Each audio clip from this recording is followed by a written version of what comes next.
claro, como podéis ver nas estadísticas, ¿no? Hay digamos que o patrón de consumo está cambiando, ¿vale? Esta gráfica, si vades vendo nos próximos anos, vai cambiando por completo.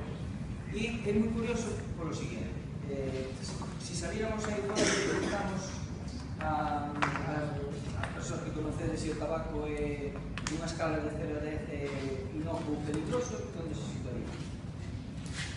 Persoas que conocedes. Nunha escala de 0 a 10, inocuo por completo, non fai daño ou moi peligroso. Tabaco.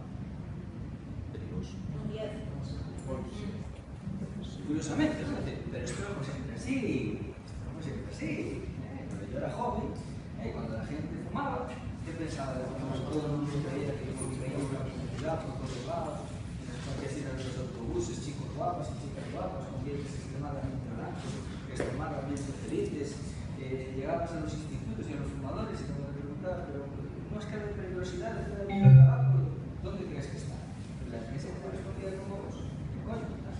Creía que era inocuo y de algo de que morir, y también muere no sé qué, barbaridades.